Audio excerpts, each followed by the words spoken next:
Hello, I'm Tom Ferguson, and welcome to The Fundamental Molecule. This show explores the intersection of water, technology, and entrepreneurship. Each week, I interview innovators, experts, entrepreneurs, and investors in the world of water, helping us understand where this trillion-dollar industry is headed. These are the stories of the people building the future of the world's most valuable and fundamental resource. Disclaimer. Tom Ferguson is the managing partner of Virgin Island Ventures. All opinions expressed by Tom and podcast guests are solely their own opinions and do not reflect the opinions of Virgin Island Ventures. This podcast is for informational purposes only and should not be viewed as investment advice or relied upon as a basis for investment decisions.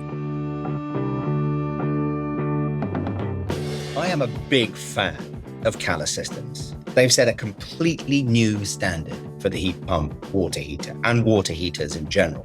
What was initially an afterthought from large manufacturers, essentially a marketing ploy that really didn't make much of a difference to overall water heater performance, Cala is a step change in its $14 billion annually non-discretionary market. When you need a water heater, you need it, regardless of what's going on in the economy. So we talked to co-founder and CEO Michael Rigney in episode 24. It's great, check it out.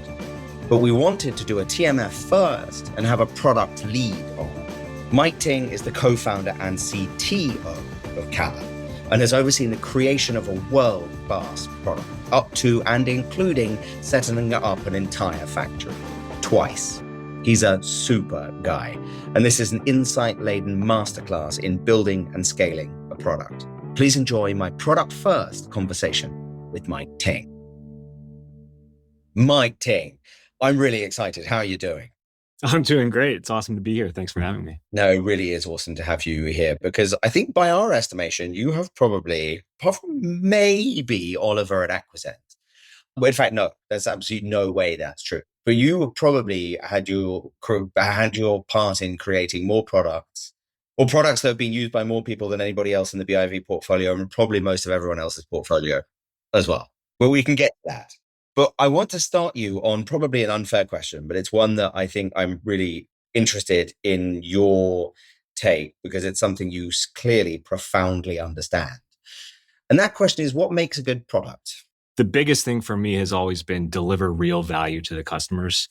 I think there are a lot of products out there that have a lot of bells and whistles and on the surface sort of say, hey, we do X, we do Y, we do Z, but then they don't do any of those things really well. And so one of the sort of fundamental things we look at Cala is how do we deliver real value to the customer? And I'm sure we'll sort of get into what that is. And I think the other thing that ties into that is doing that quietly. I think the best products that you can use are the ones that you don't have to think about and just wow you. At Bose, we used to talk about build products that nobody could have ever thought about before, but once they use them, they could never think about living without them. And that sort of has always stuck with me of build things that people are just delighted to use every day, but they also don't have to think about, they don't have to actively engage with to get the benefits of that experience. I really like that. It kind of brings to mind that like Henry Fordism, which is if I'd asked the customers what they wanted, they would have asked for a faster horse. Yeah, that's exactly right. Which I think is kind of like slightly overused by the entrepreneurial community because immediately why my question to you was going to be, how do you diagnose the value that's needed? Is this purely kind of an anticipatory exercise or is this kind of using your own personal experience? Because everybody has to have a water heater in their home. Everybody wants to use a pair of headphones. Everybody wants to use a blender or a vacuum cleaner or whatever. How do you go about the diagnosis of actually what needs to be transferred in terms of value? One of the first things you do is you get outside the building, which is not an uncommon term for startups, and go talk to homeowners, talk to people that are in the end market for the product that you're trying to design. So very early on, one of the things we did was we talked to a lot of homeowners who had recently either bought water heaters, heat pump water heaters, or who were entering that purchase process. We also talked to contractors who are sort of on the front line, so to speak. And we talked to people in the industry and just said, hey, what are the problems that you're actually seeing? What do you experience that you don't like? How would you go and improve these products? And just collect feedback. Never assume that you as the product designers, the engineers, marketers, whatever, know that you know better than what the consumers do. I think that's a mistake a lot of companies make. They just say, hey, we think this is what the product should be. And then we're going to go spend 2 years or however long it is with our heads down and just building that because that's what we think is right, is trust the opinion of the masses to some extent and then use that in feedback and use that with all your wisdom and judgment to sort of build the best product. And we did a lot of that very early on, and we continue to do that. Yeah, which I think is the best way of going about it. I think that's basically self-evident. But the canonical kind of view of Steve Jobs and Johnny Ive and whatever locked in a room, kind of like coming up with a product that they then sort of marketed as this step change that came out of nowhere, even though there had already been a lot of people tilting at the touchscreen windmill for a long time. But nevertheless, what you have is this sort of idea that great products just come out of nowhere from the inspiration of a great person. But you would be on the other side of that argument, would you? A little bit. And water heaters are also a little bit of a unique product category in that nobody's ever thinking about their water. There's this sort of dichotomy of nobody's ever thinking about their water heater. But when you tell them about how much energy it uses, you tell them about what Cala does, they get really excited and they get really engaged and they go, oh, that just makes sense. And one thing we talk about, and I can't remember the book it was from that I read, something called the Maya principle, which is something you want to build something that's most advanced yet acceptable. So especially with something like a water heater, if you build something that's way too futuristic, it's a product people already aren't thinking about, it's generally going to scare them away. They sort of go, this thing isn't like those other things and I don't know how to evaluate it. So I'm just going to go with what I'm comfortable with. What we've done at Cala is build a water heater that is familiar. It's a heat pump water heater. It's the same sort of core architecture, but the actual value it delivers is a step function change. But it does that in a way that's not too futuristic where people go, I don't know how to handle this. I don't understand it. But you have had some really interesting kind of design and experiential ideas that kind of have crossed that divide a little bit. Other people definitely haven't. Certainly not the two incumbents that own 90% of the market. For now, I will say, for now. Can you just explain? And maybe the best way to do this is to go through like actually the kernel of the idea. Like when did you first sort of become aware of the opportunity and take us through to, okay, we are going to start Altus Thermal that then became Cala. But I just wanted to know the genesis story from your perspective, because we've had Michael on, but from your perspective as the CTO, and then what exactly it is that you're building. Michael Rigney, who's our CEO and co-founder, you mentioned, who's been on this podcast before, his background was in the energy industry. And so he had the initial kernel of this idea, around maybe the late 2019, 2020 timeframe. He had come across some IP in the water heating space, dug into it more and said, hey, I think there's a company here, and had put out a JD for a technical co-founder. And one of my best childhood friends, Ben, who has been in the sustainability industry, the clean energy industry, saw that and said, oh, I know Mike's looking to do something like that. You guys should meet each other. Wait, how much like that? Were you actually looking for something in the water? Clean tech was one of the sort of industries I was looking at. Building products is great, but I was at the point in my career where I'd always wanted to end up in startups. I'd always wanted to end up ideally starting something or co-founding something. And I wanted to importantly do something at a more broadly impactful scale. Not that working on headphones or blenders isn't rewarding in its own way, but it's not sort of tackling the same existential level challenges as water or any other clean tech company. And so I said, yeah, this aligns with big impact. It's the intersection of hardware and software. It's the opportunity to not only try and build a product, but also build a company. And so got connected to Michael through, again, my friend Ben. And, we got to know each other. This was like peak COVID over the August of 2020, socially distanced outside, learning about each other's backgrounds and talking about the type of product, type of company we would build, and then said, let's go do it. And so now here we are almost 6 years later, almost probably to the day of, the first time we met each other, and we're doing it. So it's been quite a journey, and we really think it's just the start. The product that you've now got on market, I think you're over the 300 units in the field now. So it's kind of like proper functioning, and I won't get you to toot your own horn, but the actual quality of the functioning is to be seen, to be believed. What is it that you've built? Cala designs, assembles, and sells the first intelligent heat pump water heater. Most people are familiar with a water heater. You've seen one in your basement or your utility closet. It's a storage tank type water heater. So it stores water and heats it. Traditionally, those types of water heaters have been either electric, so they heat with an electric element, which is literally the same type of thing that your toaster uses, just on a much bigger scale. Heats really quickly, but is really inefficient, uses a lot of electricity because you're just converting electricity into heat. Or the other half of the market is natural gas. So you're literally burning a fossil fuel to heat water, which again, heats really quickly, but is really bad for the environment because you're burning a fossil fuel. We've had people say, hey, we actually find this kind of barbaric that I have this water heater sitting on the floor underneath my kid's bedroom, burning fossil fuels. And it feels like we need to move away from that as a species. And so Heat pump water heaters have been around probably 15, 20 years. And that is basically an electric water heater that on the top has a heat pump. And a heat pump is in an air conditioner, it's in a refrigerator. Instead of converting electricity directly into heat, it's moving heat from the air around the unit into the water. And so it can do that much more efficiently. The efficiencies of a heat pump water heater are like 3 to 5 times that of an electric or a gas water heater. Now, why Cala is different is we are the first system that will actually learn your home's usage and adapt when we heat in time. And why that's important is because water heaters are really uniquely well suited to be what we would say is a thermal battery to store energy because they're really well insulated, literally a thermal battery. Unlike, your home, which does not store heat well, even if it's insulated. The whole purpose of what we try and do is say, how much heat do we need to get into the tank to meet this home's hot water demand? And how do we do that as effectively as possible? And effectively means as cost efficiently as possible, literally as efficiently as possible in terms of electricity use.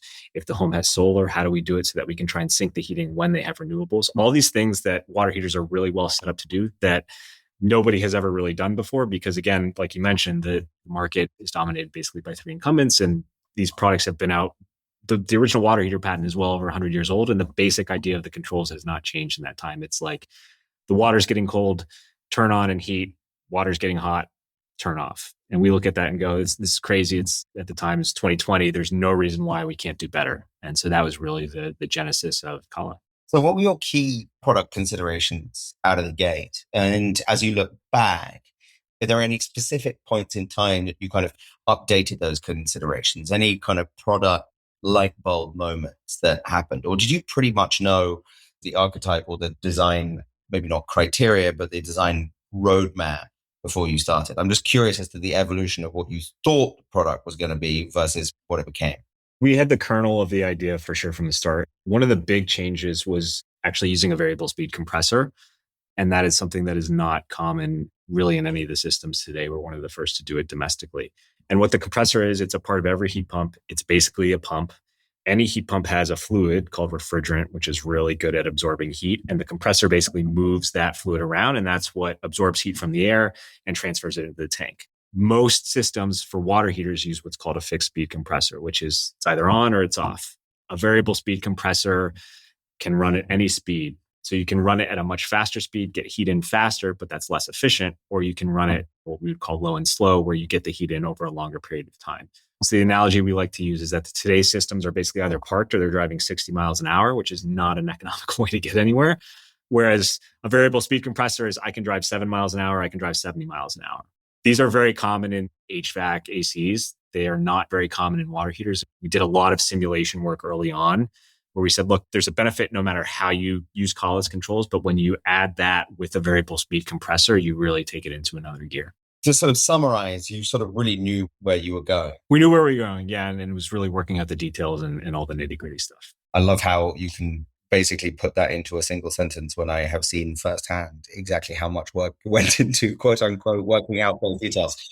Can you just take us through from what this felt like to you as the co-founder CTO, when you were moving through your kind of like smaller space in Greentown Labs in Boston, where you are now? I really want you to get into this arc of explaining the process of what it took to stand this up and actually take us all the way through to really what you've done, which is, I mean, you've literally built a factory. It's insane. I'm just really interested in your reflections on that arc and what it took to get to the kind of sequential degree of comfort to take it into that scaled manufacturing stage. So we started out of Greentown Labs in Cambridge, Mass, Somerville, Mass, which is the largest clean tech incubator in the world. So there's like 150, 175 clean tech companies here. And it's basically a co-working space where you rent desk space and you rent lab space. There's this whole ecosystem of companies doing really exciting things. And so we're obviously doing water heaters. You can walk down the aisle in the lab and there's companies doing carbon capture. There's other companies doing stuff with water, cement, things like that. So it's a really great ecosystem. And we started there with 100 square feet. Barely enough to actually even fit a water heater. And you had a single test loop there. That was really where we just said, let's get a water heater set up and just start learning and doing the physical testing. And then over time, we expanded there to a second lab space. We were about 700 square feet. And then again, more lab space to about 1,400 square feet. And that's really where we started to feel sort of like the analogy our CEO likes to use is a hermit crab who's outgrowing its shell of we can build units here, but water heaters are just physically big. Building and shipping product from there is just not going to be feasible. And so we started to look at commercial real estate and saying, look, to launch this product, we're going to need our own facility to do that. And that was around like late 2023, early 2024, somewhere in that time frame. And so we ended up moving into a facility in Wilmington, Mass, which is a town about 25 minutes north. That was a facility about 15,000 square feet. And that's where we really did all the work to set up the initial bones of the factory, start to learn how to build these units at a higher throughput than what you can do at a lab that's only 1,400 square feet. And that's where we did our initial product launch in 2025. We then moved again less than a year ago, actually, in the late fall of 2025 into what is now our current long-term home just down the street, again, in Wilmington, Mass, which is about 25,000 square feet. And that facility has the ability to do up to 15 to 20,000 units a year, which we should be able to get to in the next couple of years, if not sooner. So it's been this really interesting arc from literally I'm doing work in a space not much bigger than a closet to, okay, now I've got 1,400 square feet. It's like an apartment to, all right, now we're actually in a full factory where we've got racks and racks and racks of supply. We've got a whole section of the floor that's set up for obviously building units. We've got another section of the floor that's our R&D space. And then out front, we've got an office space. So there are times where you sort of pause and you look back and you go, wow, this is really cool. It's important that we try not to get too distracted by that and remember there's a job to be done. But there are moments where you sort of pause and go, wow, this is a long way from 100 square feet, 25 minutes away from here. As you look back, what were the critical product stage gates that you went through almost, because it went in tandem with the expansion of the physical space? What are the things that you needed, if you were to think back on the waypoints in terms of the building of the product, what were the key ones all the way up to, well, we just ran off, we saw a serial number one off the production line? What were the key elements? The first was proving that the basic concept works. And that was really the first, I'd say 2 years of doing simulation work, doing some basic testing. And then from there it was, okay, now how do we actually go build one ourselves? So like the first prototypes that we ever built were off-the-shelf water heaters that we started to hack certain things into, like a variable speed compressor, like the flow sensors, things like that. But then you have to actually go and figure out how to build it yourself, right? So we tore down a lot of competitive units. We sort of reverse engineered and figured out, okay, what are the common themes we see? What are the key operations in building a water heater that we need to identify and really go look at, and spending a couple of years learning how to do that piece of it, right? And that's the transition that started to happen as we outgrew Greentown. Was we were really starting to figure out, okay, now we know how to build these things from scratch, and now we need the space to be able to go and really take that to completion. And then the final step of it is sort of in two pieces, and that's certification. And you have to go through product certification, which is basically safety certification. And obviously, as you can imagine, anything that's in the home, especially a water heater, which is heating to high temperatures, there's pressure in the tank, rigorous standards. And so the certification journey was probably about 1.5 years. And then once you do the product certification, your factory then comes to get audited to basically make sure that what you're building is what you actually sent to be tested. And so they do an initial audit where they come and it's basically a full strip search. And then every quarter we get an audit as well, which is very standard. And it's unannounced. They literally show up and they go, okay, I'm here. I'm going to look through your product safety report. Here's all the parts that you say you're using. Like, go show me that this is the part and the actual model number. And it's got the same safety specs. That's what's here in the report. So it's really rigorous. We have a very detailed, very talented staff across the board, but particularly in manufacturing. And so we've always passed those audits with flying colors, but they don't make it easy. I'll put it that way. So getting to launch by vertically integrating and doing your own factory is certainly not the easiest way to do it. But now that we've passed that milestone, we are set up with a tremendous amount of flexibility and with a tremendous ability to move quickly in scaling and developing different types of products and adding features and things like that over time. Was there ever a question of doing contract manufacturing? Very early on. And I come from a world where like you almost exclusively worked with contract manufacturers. Consumer electronics, you're typically working with factories over in Asia, your injection molding parts, small electronics, that's the bread and butter over there. It's just hard to compete here in the States to do it economically at scale. And so originally we thought, yeah, sure, that's how we're going to do it. Like, you never build your own product. You have to be crazy to do that. And the more we dug into it and the more we talked to people in the industry, there just aren't contract manufacturers who know how to build water heaters, right? And so we talked to some who said, hey, we could figure out the water heater part, but we have no idea how to do the heat pump part. At one point, we talked to a pool heat pump manufacturer who said, hey, we could do the heat pump part, but we have no idea how to do the water heater part. And so we took a pause and we said, look, we're going to have to learn how to build the whole stack anyway, just to then go and teach these CMs how to do it. And we're going to lose all the margins. We're not going to have the flexibility.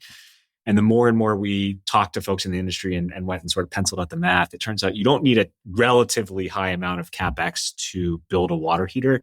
It really comes down to, can you figure out the key operations like winding the aluminum coil around the tank, injecting the foam, raising up heat pumps, things like that? And can you do that in a way that's economical? And so we really dug in and said, all right, we're going to do this. And that was one of the really big early key decisions we made was, okay, we're going to commit to doing this. And looking back, again, it's not the easiest way to get to launch, but now that we have done it, we are really set up with a lot of flexibility to grow and scale.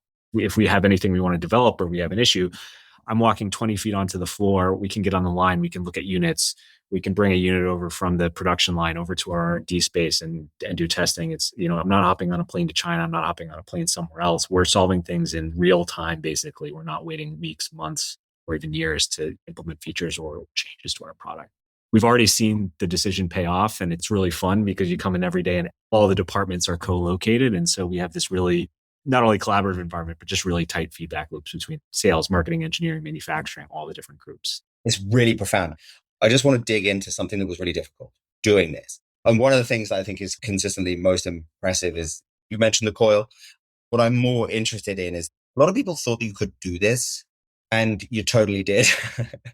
You sequentially went through it in fully unlocked it. You kind of have your own process. Is there anything you would like to kind of share with, your budding hardware people about this thing in particular that you think might be a kind of a relatable experience? I think one of the very first things we looked at was cost. What's it going to cost us to build this both at launch and then over time? Because I think one of the areas a lot of businesses get killed is the value proposition. And I had a mentor very early on who had started some companies, and he explained it to me in a way that always stuck with me, which is when you're building a product or even a company, you sort of think about it as a Venn diagram with three circles. And one is the technical piece of it. Do you actually have technical differentiation?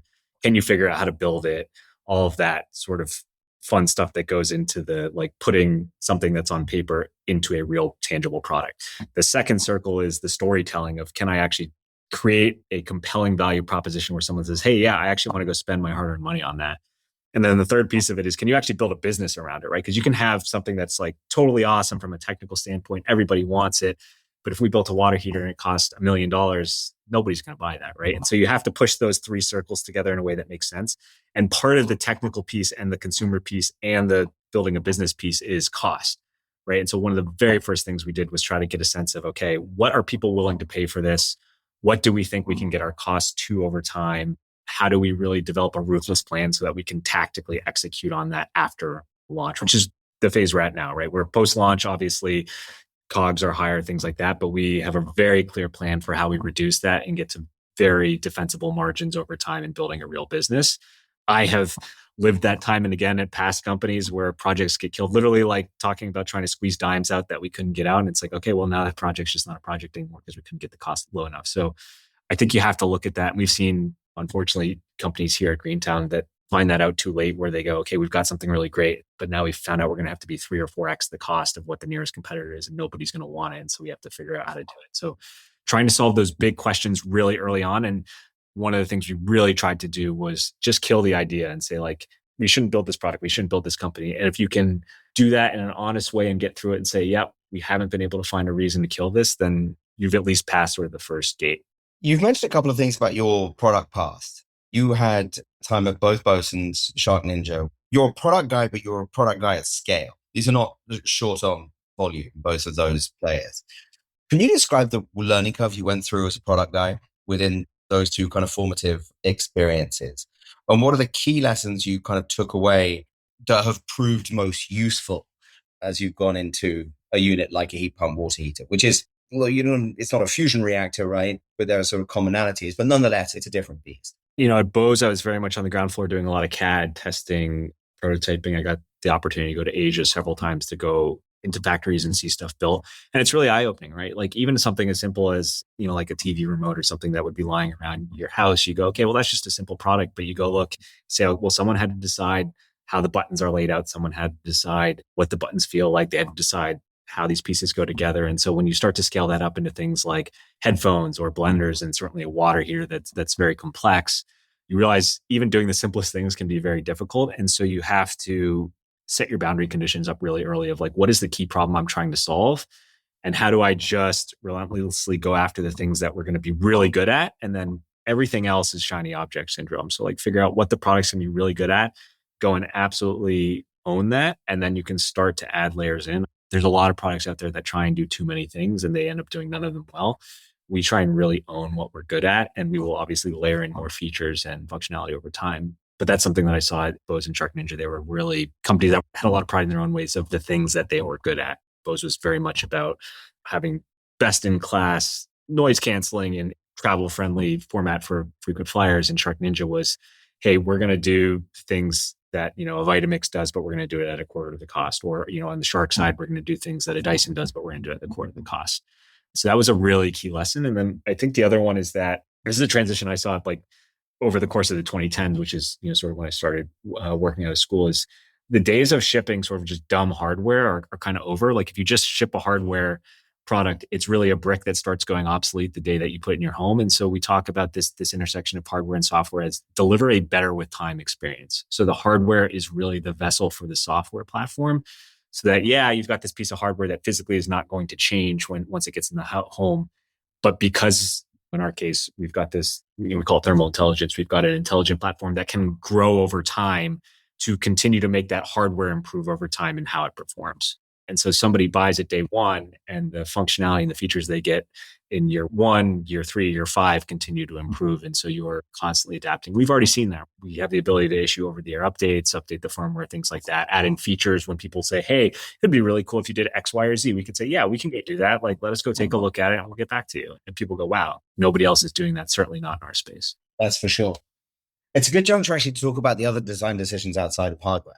As you've said, I mean, we alluded to this earlier, the way in which you kind of cross the experiential divide. When you're looking at kind of an A.O. Smith or a Ream unit or whatever, it's just install you go, and then you've got some buttons on the front of it and it beeps all the time and it's a big pain in the ass, but they really don't care because they sell an awful lot of these things. But you've really taken the experience of the customer with this unit that hitherto had been almost impossible to kind of interact with in any kind of meaningful way. How did you think about crossing that divide? And is there anything that you think we should understand about the design decisions for software for something that's previously been understood as pure hardware? So the first time that a customer has been able to interact with something. One of the things we thought about is, hey, look, if we're going to devote years of our lives to this, we may as well make it look good.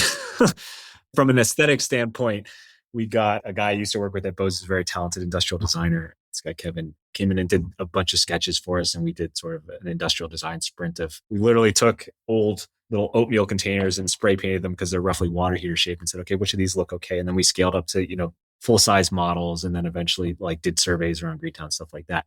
Physical design, ironically, was something we said, look, we'll make it look better. And like most people don't care about that. It's a water heater, but at least it'll look good. And it has been one of the things we get a lot of feedback on. People are like, I never thought a water heater would look good, but here we are. You've got like, and so that's been a real... Come down to the basement. I want to show you my water heater. Yeah. And that's been really pleasing because it's like we actually put a lot of effort in that. You think about the touch points and sort of, we wanted to come up with something that would be identifiable without having to see the logo, right? So we've got that sort of striking center column and we've got the flame sort of covers. And then from a software standpoint, like we have a best in class app. Like our software team has a lot of experience. And one of the things, not only on the hardware side in delivering value, but on the software side is how do you build a digital experience that is just really clean, not a lot of fluff. Like one of the things that I've seen in my smart products is they're like, hey, we're smart, we're Wi-Fi, we can connect to a product so you can control it remotely. And it's like, okay, so what? Like that's not sort of real value. That's just being a glorified remote control.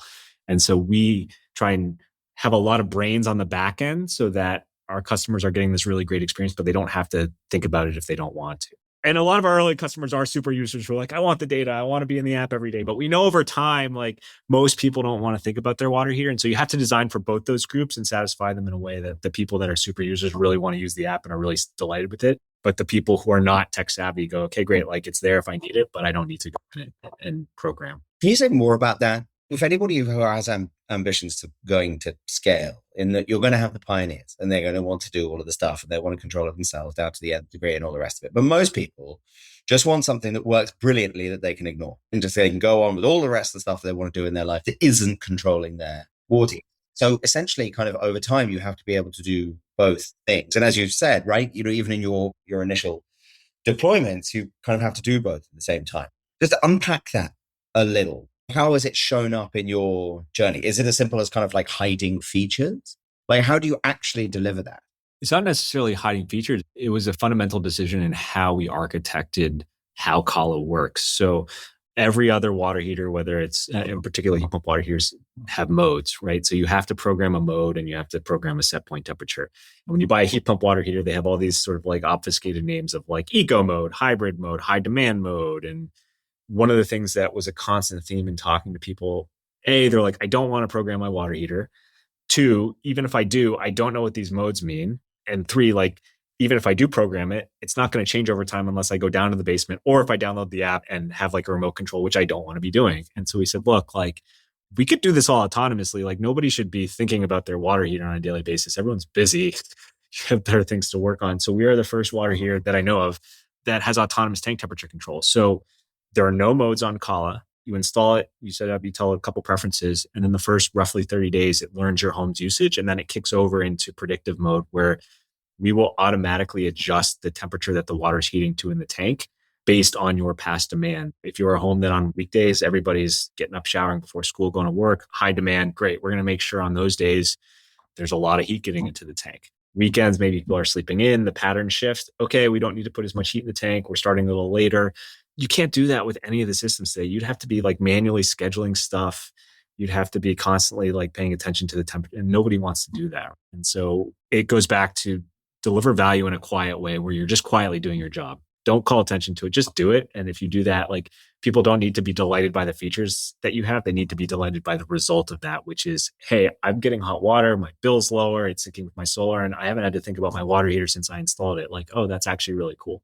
And we get a lot of feedback of customers who've had it for a couple of months and go, yeah, this is just better. Can you just talk about what you learned once this got into the hands of the customers? What were your surprises? What was the experience like? What did the data look like coming back? How was it finally getting this sort of out there into the world? And as your overall data lake has now gone vertical, because like you, whatever it is, 300 plus units. Getting real world data, obviously before launch, you can only do so many pilots. And so I can't remember what the last time I ran the number is, but we have like, 40 or 50 years worth of water heater runtime now in the field, probably higher than that. And so that's a lot of data. And one of the things that's really cool is to see, oh yeah, what we believed as a hypothesis is actually working in the real world. So the best evidence of that, there was recently a study done by a group called Larson Energy Research, and they looked at 5 years of heat pump water heater field data, and they calculated this number called ER fraction, basically saying, for traditional heat pump water heaters, what percent of their total energy use is coming from actually using the electric elements? And it was like well over a third. I think it was like 35%. And we went and ran the same calculations on our own fleet, and it was 7%, meaning we're using the heat pump, or the amount of energy being consumed by the heat pump is 93% of the total sort of energy contribution. And we're like, yeah, that's the whole point. Like, this is a heat pump water heater that acts like a heat pump water heater. It's not a heat pump water heater that has a heat pump, but really uses the elements like a third of the time. We have electric elements as backup. Sometimes if the ambient temperature is too low, we have to use those things like that, or if demand's high. But our goal is to never use them if we don't have to. And no other system really looks at it that way. They look at, we're an electric water heater. We have a heat pump that we can use, but we're just going to try and get you water as fast as you can. And the whole goal of being intelligent and learning the usage is so that you can move heating in advance of peak demand so that you can use the heat pump and still meet demand, right? And we have I think it was like 99.8% of our hot water events were at or above sort of the expected temperature of the user. So like, not only are we using less energy, we're using the heat pump way more, and we're also meeting demand overwhelmingly, almost to perfection. That's been really rewarding to see, because there's always a little bit of like, okay, we've tested stuff in a lab, we've done some pilot units, but like when we actually do this at scale, are the numbers going to line up? Then we got it back, and it was overwhelmingly, yeah, like, okay, we did our homework. This is working. Now let's go and scale the company so we can get this in as many homes as possible. I want to talk about your other customers and your design considerations for them. Because like one of the things, this is easy to misunderstand that this is a consumer product, right? But it's actually, it's B2B. Can you talk about the design considerations of the installer in terms of the way in which you thought about everything from product packaging to helping them work with their customers, the homeowners that are doing it?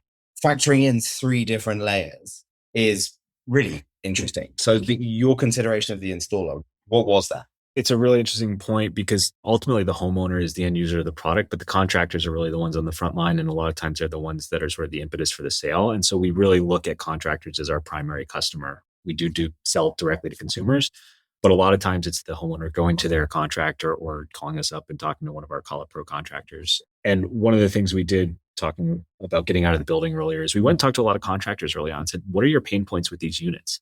And I remember being in a session with one installer who was like, no one has ever asked us that before. How much time do you want? We will spend all day here with you telling us like our input, because like nobody ever thinks to ask us, even though we're the ones doing this every day. It seems obvious, right? Of like, you should go talk to the people that are actually interacting with the product, and whether or not it's a water heater or a headphone or, blender, whatever it is. But a lot of places don't do that. And that was very important to us of, you can build something that you think is right, but your hypotheses could all be wrong because you're not really the person that's sort of using this on a daily basis. So we talked a lot about installation pain points. A lot of our physical design is similar from an installation standpoint, right? Like the size of the unit, how you carry it. But it was really in, here are the benefits for the customer. Here's how you can talk to the customer about why Cala's different. And the contractors we have really like it because they go, look, we don't really have allegiance to the existing brands that we sell. We have reliability issues with them. When we call them, we can't get them on the phone. And we're like, that's crazy. Like, you guys are going to be the face of this product. When a contractor calls us, like, we're picking up on the first ring and we're giving them as much time as they need because they're the ones that are sort of getting the word out of like, A, buy a heat pump water heater, and B, buy a Cala. On the digital side, the biggest area of differentiation has been our remote monitoring. So again, we have like data on all our sensors on every unit. And so we can in real time proactively see if there's going to be an issue or remotely diagnose things, so that we can call up a contractor and say, hey, we got an alert on this unit. It's not an issue. We already took care of it. Or, hey, we see an issue on this unit. We think this is what it is. Here's the part you're going to need. It's going to take X amount of time. And the reaction to that has been overwhelmingly positive because they go, look, it's a hardware product. Like, all the big companies have issues. Like, you're never going to have 100% reliability rate. And so it's not if you're going to roll a truck, it's, okay, when I roll a truck, how much time is it going to take? How do I do this as efficiently as possible? Do I need to roll a truck? And so a lot of the times we're saving contractors from even having to go to places. And if they do, we're making their visit as efficient as possible because they already know what they're walking into. Whereas, we had a contractor who was like, I went to service a competitive unit. I had to drive 2 hours to just clear an error code. Whereas if that was a call unit, I could have just called you guys up, could have done it for me, or you could have told me exactly what the issue is. And it's like, just like, this needs to stop. We're the only ones that really kind of have that capability, and contractors value their time a lot because if they can get an extra job or two in a day, that's real revenue for them. And that's something that over time, we're going to build out more and more tools for them so they can directly access some of that as well. Yeah, I can't wait to see your next set kind of design and product consideration in service of them. And then the other layer I want to just touch on is that once you get a kind of critical mass within a kind of a given area, as you've already used the phrase thermal battery, there are material implications for the grid, not just in terms of demand attenuation, but flexible demand attenuation. This should be able to overlap with grid flexibility. Like, how have you thought about that from a product perspective? How are you incorporating that now? Because you've got a lot of stuff out there and you're doing awesomely, but it's a long way from being able to be there at the grid scale, but it has to be in now. So how is that factored in? The first thing that we're doing now is being able to sync with solar so that if your home has solar, you can put in some basic info about your setup and we can coordinate heating with solar so that we're using when you're producing it. Same with batteries. We integrate with Home Assistant. So if you have that, we can directly talk to those. So that's sort of the first piece of it. The next step is, as you mentioned, demand response programs. And so we have the physical capability to do that. And we are going through the certification testing for that now. Unfortunately, like demand response programs for water heaters, just like they're not widely used yet. The utilities are starting to get the picture and are starting to have pilot programs in a lot of places. And I think over the next couple of years, that's going to really start to take off because, again, water heaters are just an enormous asset for energy storage. And if you think about the fleet of water heaters in the US, which is well over 100 million units, if you had a whole fleet of water heaters that were connected and talking to the grid, the amount of energy you can shift and reduce is massive. So it's this enormous opportunity that no one's really looking at because, again, it's a water heater, it's in the basement. No one really thinks about it. But then the second you actually put it under a microscope, you go, wow, there's a huge opportunity here. That was one of the original reasons why we started the company. Michael's background is in demand response. And so not only did he see the product piece of it, but he saw the grid asset piece of it as well. It's so fascinating. Like, I'm not actually going to ask you to say anything about it because it's obviously massively under wraps. But I think one of the things that's underappreciated about this is actually how far this technology goes into a bunch of other verticals where heat transfer is required and the design considerations for what you're doing. I mean, or is there anything that you want to say about your roadmap or anything that you're thinking about conceptually in terms of where this can go? Right now, we sell one product in one size, but that's certainly not the end goal. That's really the launch pad. We never started the company with the intent of, hey, we're going to be a one-trick pony. It's the intelligence and the fact that we have sort of a full stack product is a leaping off point into different sizes of unitary heat pump water heaters, potentially split heat pump water heaters, other voltages. And then you can get into things like commercial, multifamily. There's the potential to license controls and things like that. And so it is a jumping off point into a much larger opportunity and much broader categories where you're talking about sort of like multi-billion-dollar categories. Heat pump water heating is just the start. Our goal is to grow and scale into the intelligent water heating company, whether that's, you want a unitary system, split system, whatever it is, we want to be able to provide it. So we're on the first step of that journey, and we are already planning sort of ahead, and a lot of really exciting things to come that are on our roadmap. Has it been impossibly irritating that heat pumps were all the rage for however long in 21 and 22, like future, and then everybody assumed that it was just a kind of hole in the ground after that because climate tech is dead and whatever. The administration came in and removed that, but it always was obvious to me that this is just better, and better on a level playing field is just going to win. But how did that feel like for you, being kind of inside the company as you go from this kind of spike in interest in heat pumps of the future, and this is all going to go to going through the Gartner hype cycle down to the other end where everyone assumes that the whole thing is dead. Within Mike Ting's head, what was your point of view as the rest of the world went from right to, oh God? We never built the business on policy to begin with. So, when we started, the Inflation Reduction Act wasn't a thing. And in the time from starting the company to now, it's gone from being a thing to no longer being a thing. And that affects everyone equally, right? That's the key point, isn't it? It affects everybody equally. Affects everyone equally. And you don't want to build a business around something you have very little control. When it's your playing field, doesn't. That was always an extra tailwind. And I'm sure at some point, things like that will come back. And a lot of states and different geographic regions are doing a great job of picking up that slack, right? So even though the federal incentives are primarily gone, there's still a lot of state rebates to be had depending where you live. But I think it ties back to, if you have a fundamentally sort of objectively strong value proposition, to some extent, the rest is noise. If it's good value for the customers, they're going to go to it regardless of what is going on sort of in the zeitgeist. And I think we're going to come out of this. We talk to a lot of suppliers who work globally in Europe and Asia, and they go, look, like everything you guys are doing is sort of what we saw in Europe or Asia 5 or 10 years ago. And you guys are always 5 or 10 years behind the curve. And for us, it's not a matter of if, it's just when. And we know that like you guys, your heat pump adoption is going to have an uptick.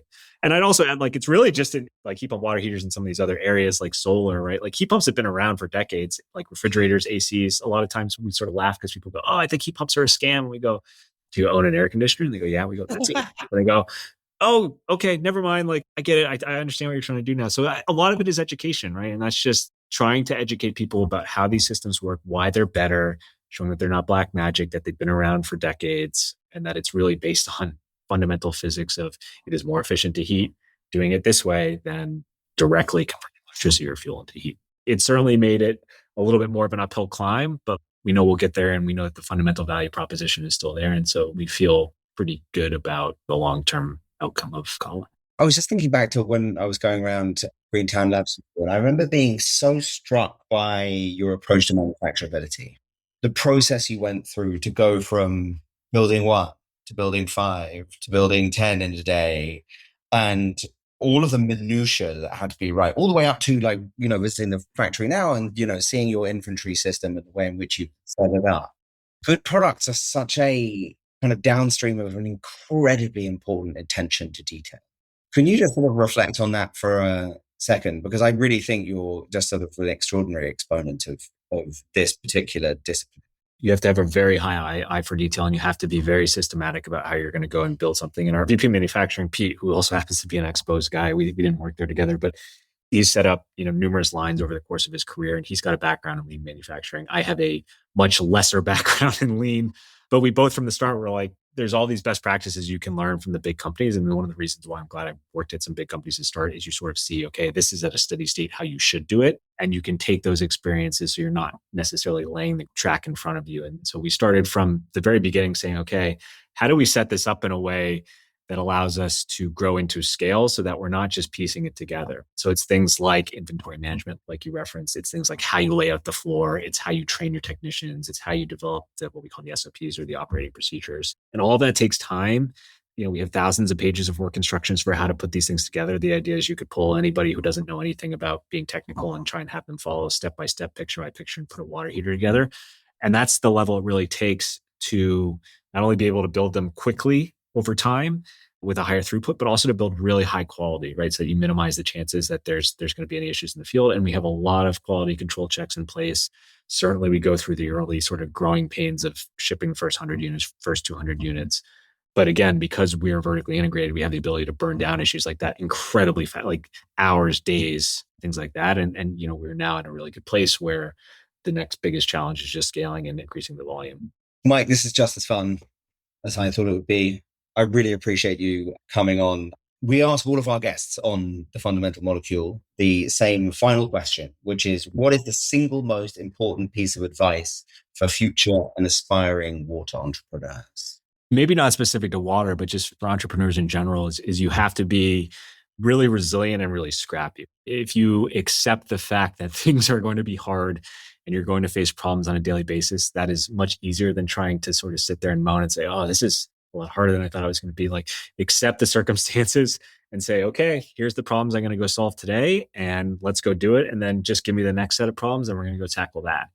And I think if you can approach it with a little bit of, all right, like this is the life I've chosen, you'll be in a much better place than somebody who's going to try and fight the circumstances. We have a really resilient team. We have a really hardworking team. You have to have a little bit of a good sense of humor to be at a startup and to do what we do on a daily basis. But just being really resilient and really scrappy and saying, I will get there. It might be painful, but I will get there. And eventually, there are good times with the bad times, but you have to just look at it as, what is the next problem I'm going to solve? And then what's the next one after that? What's the next one after that? And if you break it down into those little chunks, it becomes a little bit more manageable.